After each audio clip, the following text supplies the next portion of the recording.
예수 그리스도께서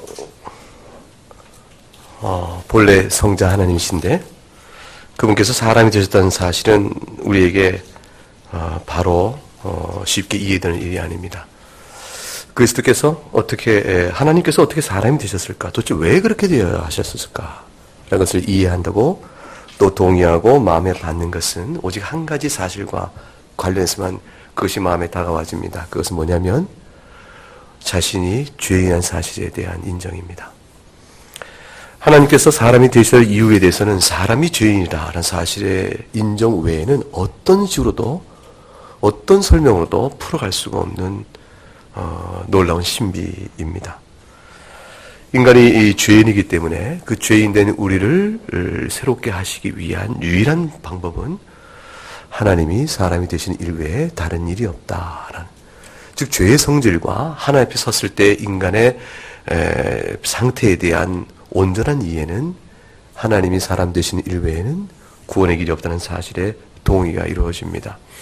누구라도 사람이 자신이 죄인한 사실에 대한 이 깊은 영혼 깊은 곳에 대한 동의가 없으면 예수 그리스도께서 하나님이시다는 사실을 누구나 다 고웃음치고 인정하지 않게 되어지죠. 더군다나 하나님이 사람이 된다는 사실은 그거는 논리적으로, 아니 성질상 신성과 인성을 어떻게 같이 있을 수 있겠는가라는 제법 신학적인 질문부터 시작해서 한 분이시되 신성과 인성을 함께 갖고 계신 이 양면성의 문제를 풀어갈 길이 없는 겁니다. 그래서 의문이 나오게 되어집니다. 우린 지난 시간에 사도신경 3번째 강수를 통해서 예수 그리스도께서 성령으로 잉태사 동정녀가 나셨다, 동정녀에게 나셨다는 사실을 우리가 확인을 했습니다. 주님은 성령의 능력으로 인성을 취하신 것이요, 그리함으로 한편으로는 영원한 참 하나님이시지만 또한 한편으로는 영원한 참 사람이시다라는 사실을 고백을 했습니다.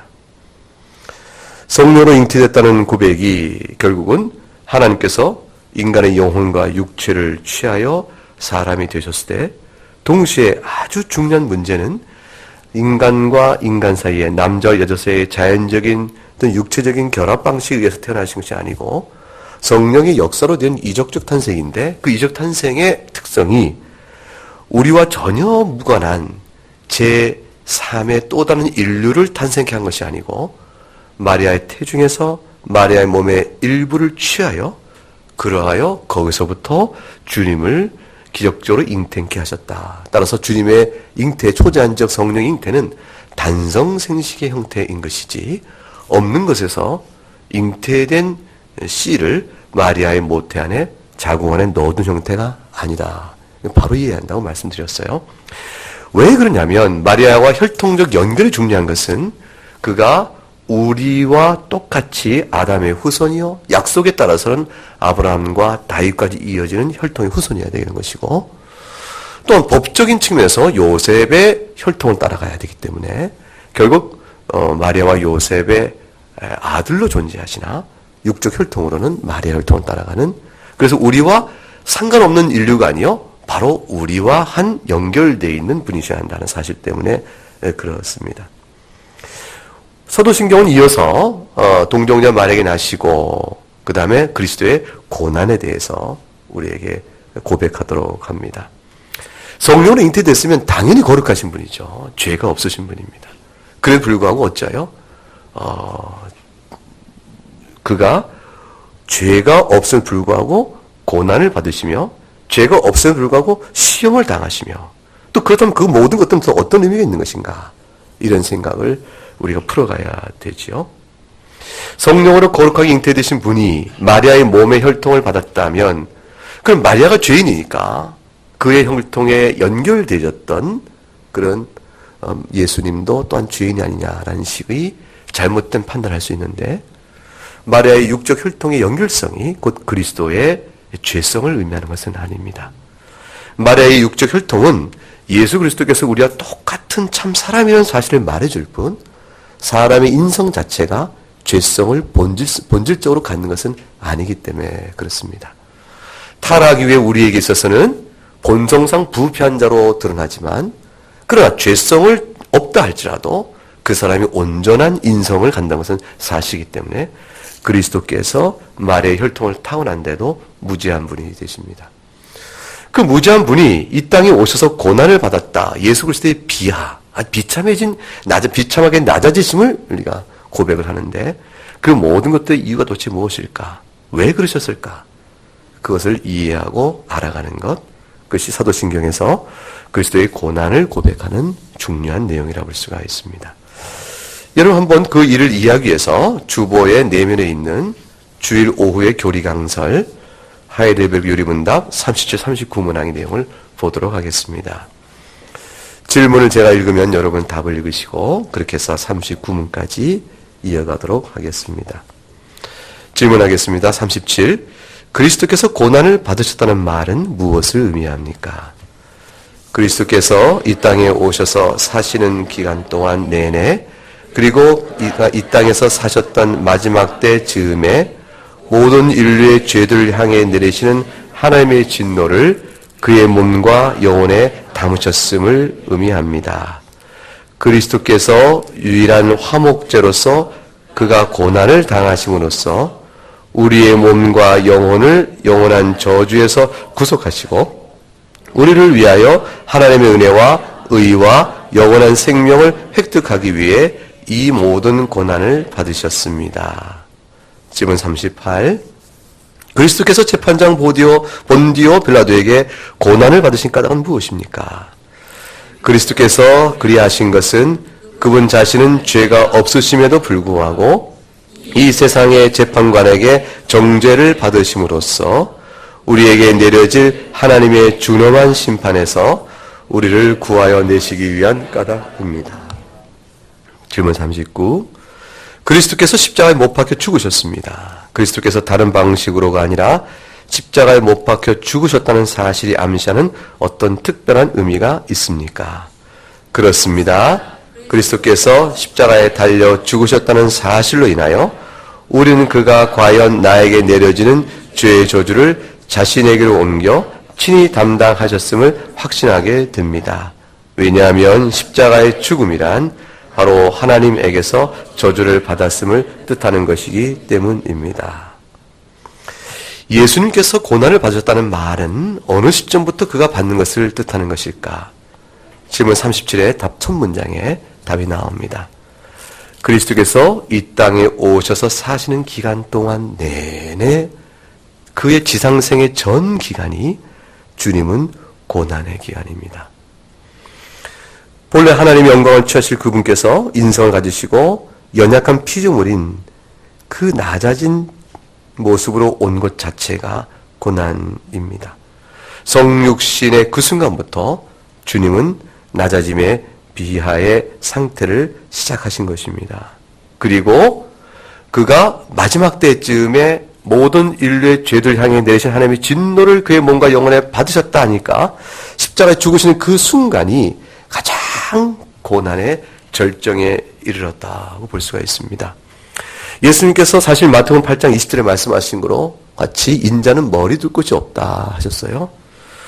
인생도 편안히 쉴 곳이 없다 이런 것과 같은 의미가 아닙니다.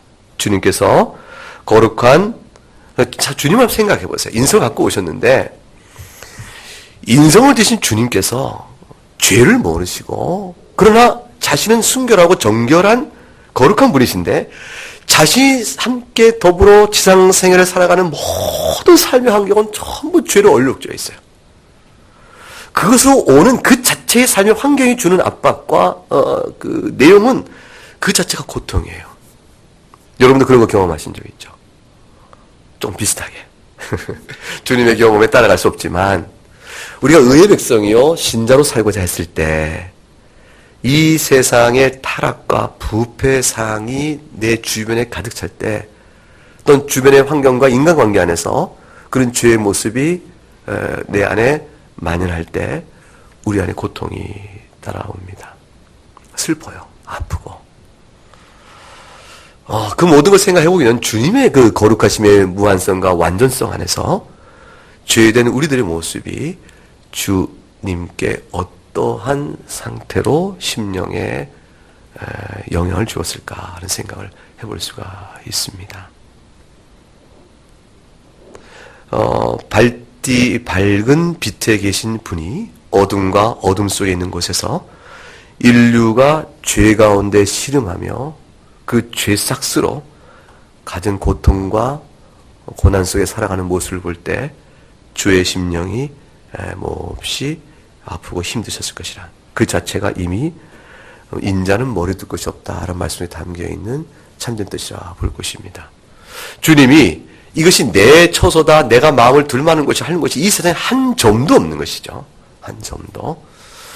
그러니까 하늘의 영광을 가지고 거룩성이 있는 분이 이 세상 속에는 어느 한 순간과 점에도 하나님 아버지와 기도하시며 그가 은밀한 곳에서 또는 한적한 곳에서 기도하실 때 주님과의 교통의 그 충만성 때 외에는, 어느 때 외에는, 그 어떤 때도 사실 자신의 마음과 영혼을 쉼을 가질 만한 지상의 때는 없습니다.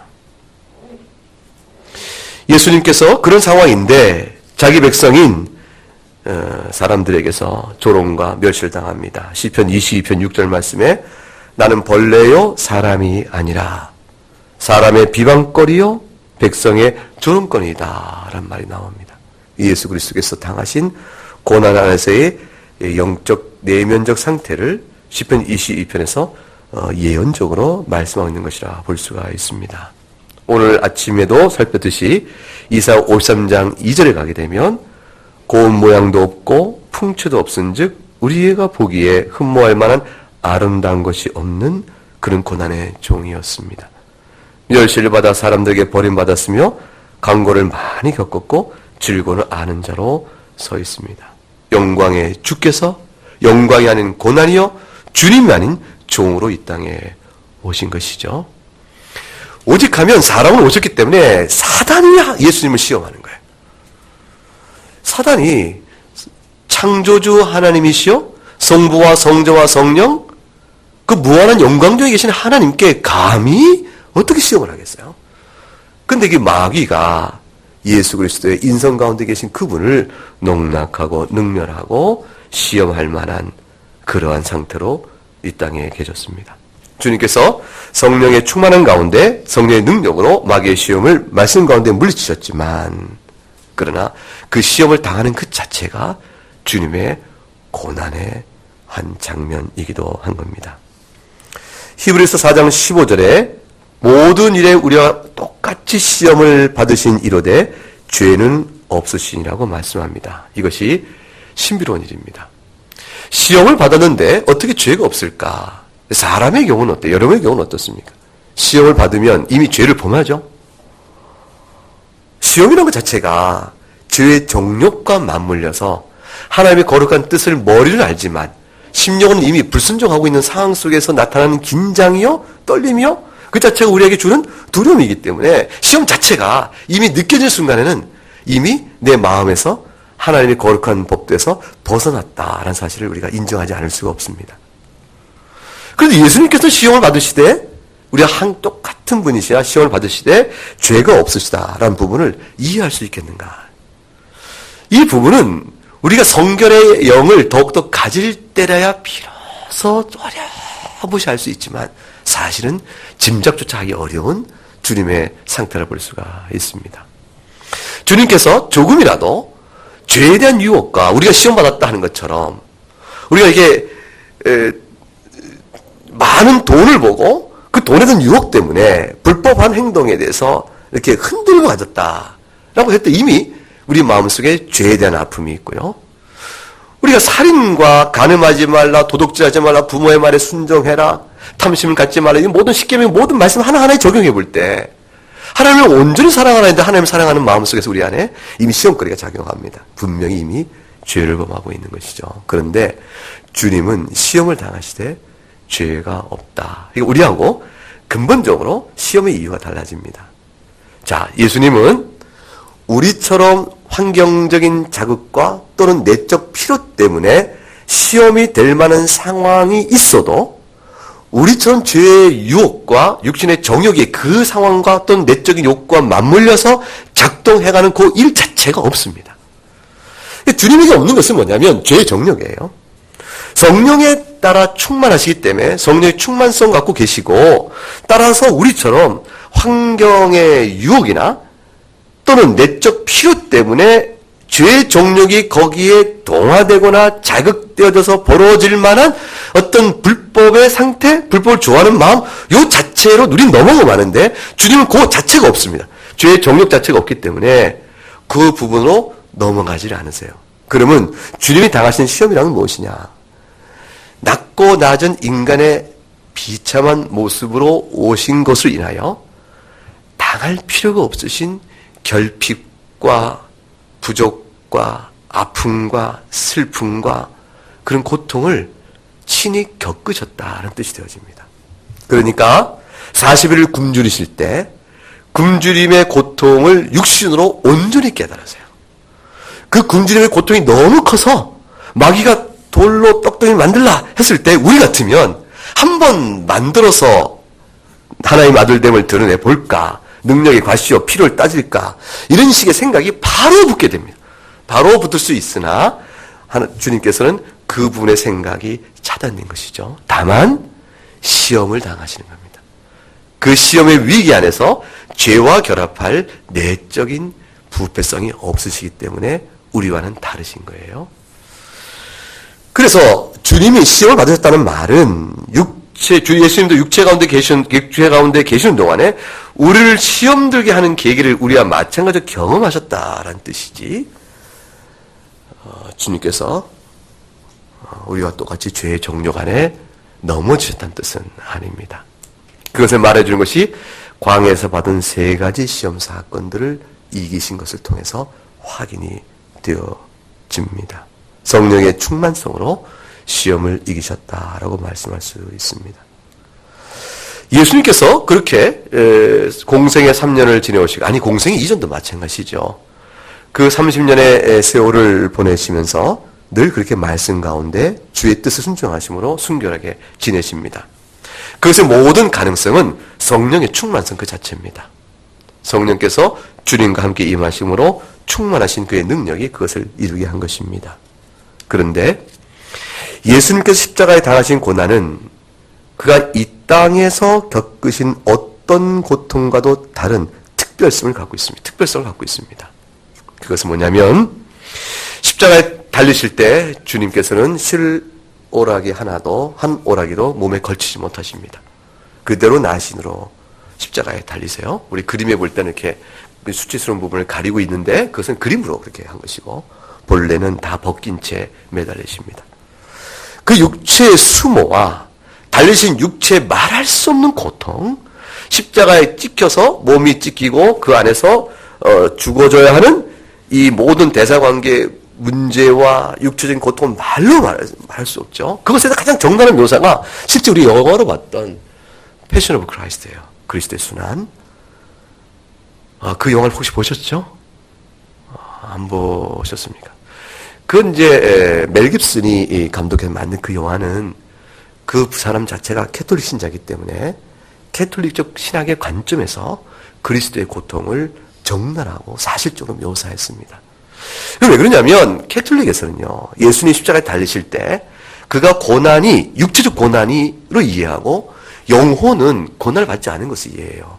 왜냐하면 하나님과 교통하시는 그 평강 가운데 계신 주님은 넉넉히 육체 고난 가운데도 영혼은 하나님과 교통 속의 평강을 누리고 있고 다만 육체 자체가 찢어지는 고통을 입었다라고 표현합니다. 그래서 그 영화 속에 나온 그리스도의 순환은 육체적 고통에 대한 초점이 강렬하게 맞춰 있지만 예수 그리스도께서 받으셔야 하는 죄인을 대신해 받으셔야 하는 하나님의 진노 아래에 있는 영혼의 두려움과 고통은 묘사되어 있지 않죠.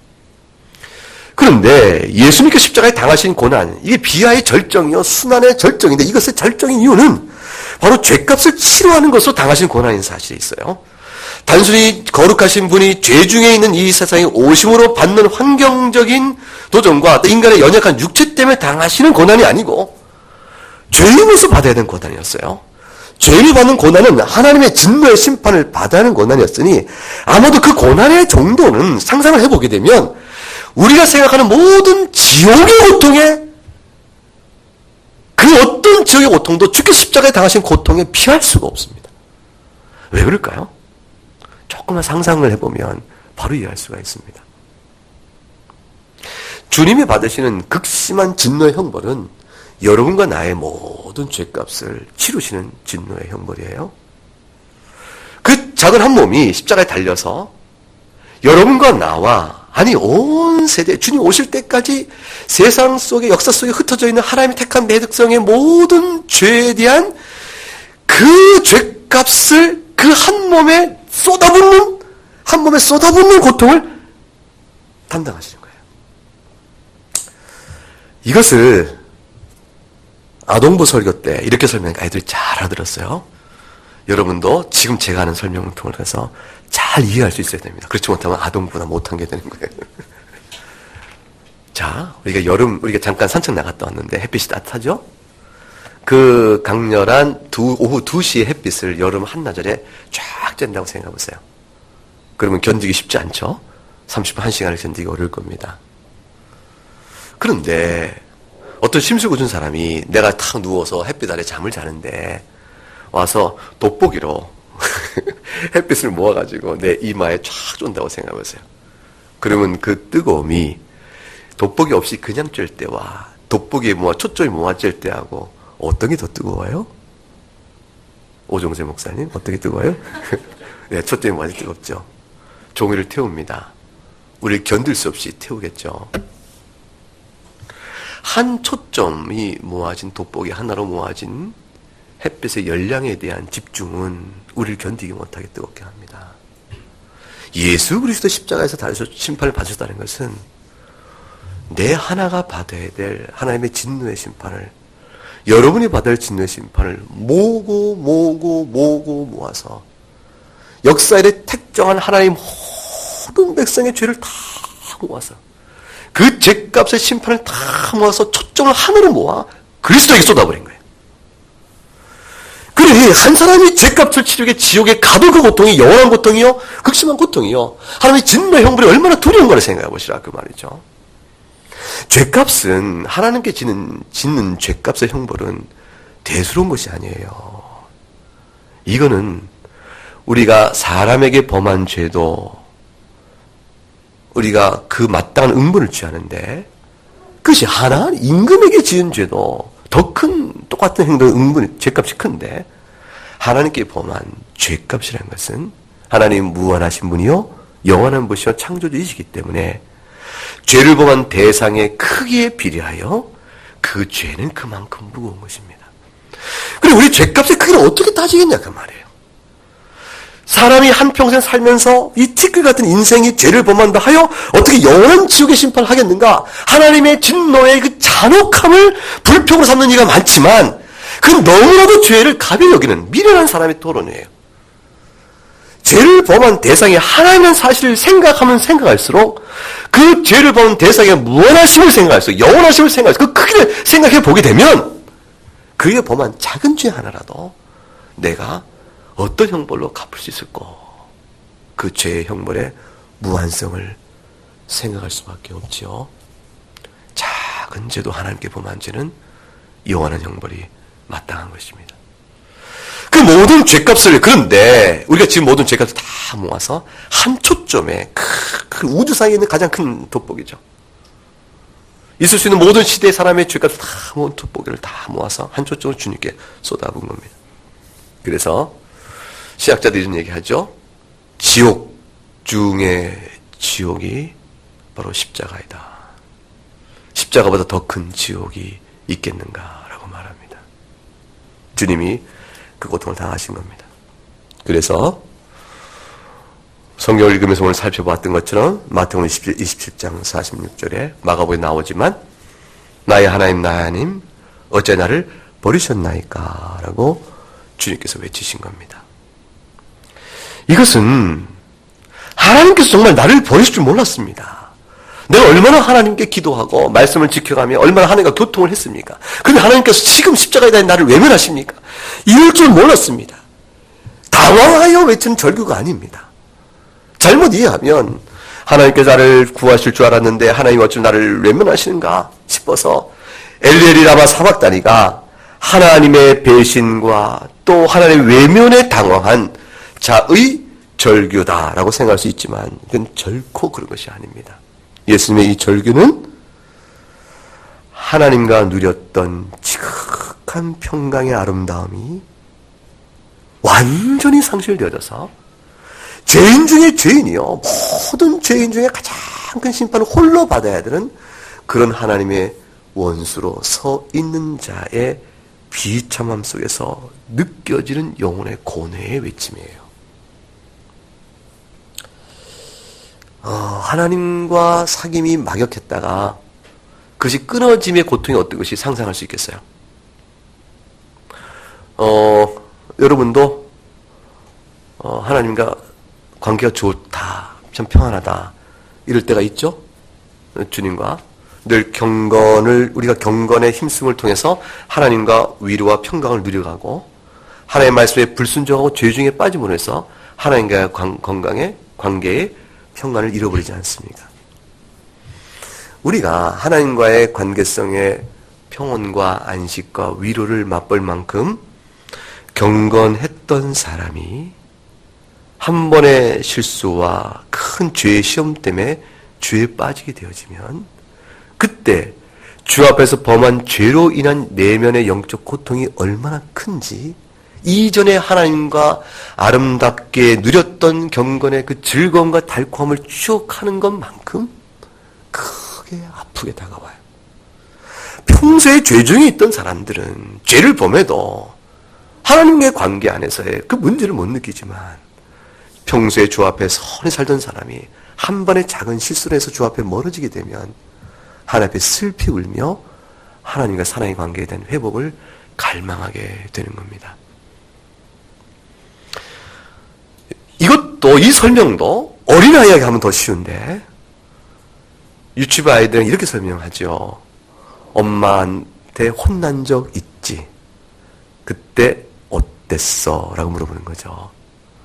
엄마와 사랑을 느끼고 엄마 무릎에 앉아서 응석 부리고 그때 놀 때 그 행복과 그 말할 수 없는 행복이 사실 엄마한테 잘못해서 야단을 맞고 엄마에게 내쳐지는 듯한 그러한 느낌을 받았을 때 아이에게 들어오는 엄마 관계의 소원함과 그것은 말할 수 없이 커서 아이가 엉엉 울 수밖에 없게 되는 것이죠. 다윗이 그랬어요. 다윗이 하나님 앞에서 마음에 합한 자요. 하나님을 얼마나 사랑한 자예요. 다윗이 가늠하고 그 죄를 덮으려고 우리아를 전쟁터에 의도적으로 죽게끔 만들고 나단의 선지자의 책망을 받을 때까지 뻔뻔하게 그것을 감춰왔던 그 모든 폐역상이 하나님의 징계로서 드러나게 순간에 다윗의 통곡 어린 눈물의 회개는 우리 안에서 경건을 상실하여 죄가 없는 자의 고통이 무엇인가를 적나라하게 보여주는 하나님의 계시의 말씀이요 시편 우리에게 남겨져 있는 것이에요. 내가 하나님 앞에서만 죄를 범하였나이다 라고 말하고 침상을 날마다 눈물로 적시고 뼈마디 하나하나가 녹는 듯이 고통스럽다라고 말을 했어요. 이런 죄의 회개는 악인이 죄가 하나님 심판 때문에 두려워서 아차 내가 심판을 받았구나 싶어서 심판을 모면케 하기 위해서 죄의 형벌이 두려워하는 그러한 단순한 회개하고는 성질이 다릅니다. 하나님과의 교통에 행복했던 시절을 상실한 사람으로서의 눈물의 고통이죠. 예수님께서 엘레리 라마 사박다니라고 외쳤을 때는 우리의 상상을 초월하는 하나님의 막역한 사랑하는 데 기뻐하는 아들이자가 하나님의 가장 원수가 된 자로 있게 되어지는 것입니다. 이것이 주님이 십자가에 당하신 고통의 진정성이에요. 육체 고통도 얼마나 무섭겠어요. 육체 고통은 말할 수 없이 크죠. 그런데 십자가에 같이 달린 예수님과 함께 같이 달린 다른 십자가 강도를 생각하자는 말이에요. 예수님과 함께 달린 두 강도도 있는데 그 강도들도 당한 십자가 육체 고통이라 주님이 그들보다 육체 고통을 두려워할 만큼 연약했는가? 그 주님께서 겟세마네 동산에서 땀방울이 피가 되도록 기도한 것이 육체 고통에는 단순한 두려움 때문이었겠는가? 나는 내일 죽는다! 감옥에서 크게 소치면서 강도 중에 한 사람은 난 내일 죽는다! 하고 악에 바쳐서 그 십자가를 이렇게 받았던 사람도 있었을 것이라 그 말이죠. 주님의 겟세마네 동산에서의 기도는 단순한 십자가 고통이 주는 그 끔찍한 고통 자체만으로의 두려움이 아닙니다. 그것을 깊이 느끼시지만 동시에 영혼의 깊은 하나님과의 단절과 하나님의 진노가 있는 것이 어떤 것인가를 짐작하시는 부분으로서의 고통이었습니다. 오직 하면 연약하든 연약한 제자들, 도무지 의지할 수 없는 제자들에게도 내 마음이 매우 고민하여 죽게 되었으니 너희는 여기 머물러 나와 함께 깨어있으라 하고 말씀까지 했겠습니까? 결국 주님께서 내 아버지가 만약 할만하시거든 이 잔을 내게서 지나가게 하옵소서 라고까지 얘기하셨겠어요. 그러나 받으십니다. 나의 원대로 마옵시고 아버지 원대로 하옵소서.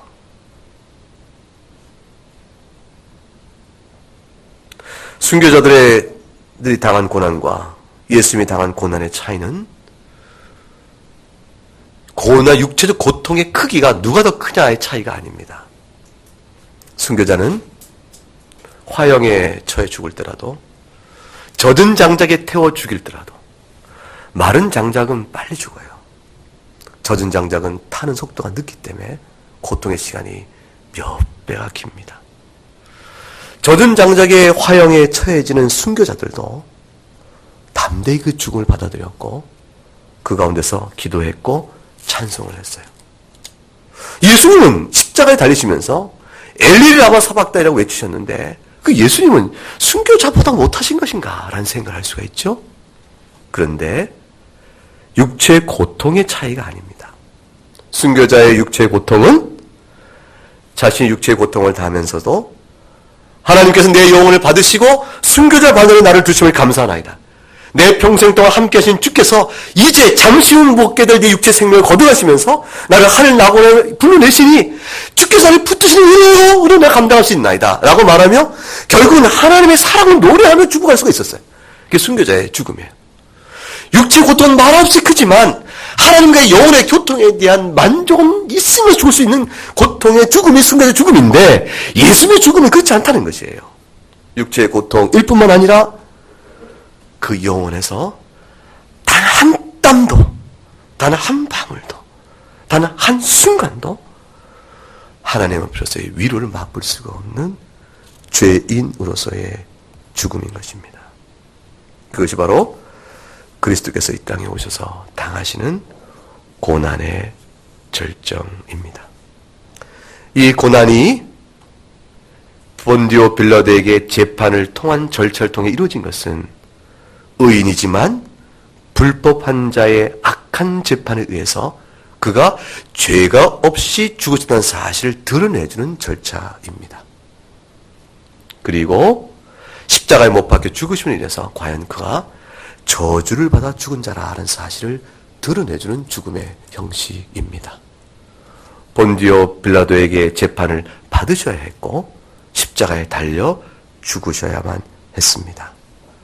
그래야만 그가 의인임에도 불구하고 공정지 못한 불법의 재판 가운데 죽으신 분이시라는 사실이 드러나 죄 없는 의인의 죽음이 증거되는 것이고 그래 불구하고 십자가에 죽으셔야만 과연 나무 아래 달린 자가 저주 아래 있다라는 말씀대로 그가 우리의 저주를 대신 짊어진 자임을 드러내주게 되는 것입니다. 아침에 봤던 말씀처럼 이사야 53장의 말씀처럼 그가 찔림은 우리의 허물을 인함이요 그가 상함은 우리 죄악 때문이라고 말씀했습니다. 이 모든 일은 고린도후서 5장 21절 말씀에 이른 바와 같이 하나님이 죄를 알지도 못한 일을 우리를 대신하여 죄를 삼으신 것은 우리로 하여금 그 안에서 하나님의 의가 되게 하시는 하나님의 사랑 때문이었습니다. 우리를 사랑하시는 하나님의 사랑이 예수 그리스도의 고난의 그 깊은 곳까지 몰아내셨습니다. 요한일서 4장 10절에 그래서 사랑은 여기 있으니 우리가 하나님을 사랑하는 것이 아니요 하나님이 우리를 사랑하사 우리 죄를 대속하시기 위하여 화목제물로 그 아들을 보내주셨다라고 말을 합니다. 이것이 참된 사랑입니다. 우리가 사도신경을 이렇게 고백할 때 이 사랑을 감사하며 고백하는 것입니다. 이 사랑 때문에, 이 고난 때문에 우리는 모든 죄를, 나의 원죄와 이 땅에 살면서 지는 모든 죄를 말갛게 씻기시고 하나님의 자녀로 우리를 삼으시고 한평생 사는 신앙 나그네 길 동안에 정결하게 살 수 있도록 성령 안에서 말씀을 통해 도우시는 것입니다. 이 은혜를 입었으니 여러분도 무엇으로 주 앞에 감사하며 살고, 이 질문 앞에 여러분의 답을 찾아가시는 은혜가 있기를 바랍니다. 기도하겠습니다.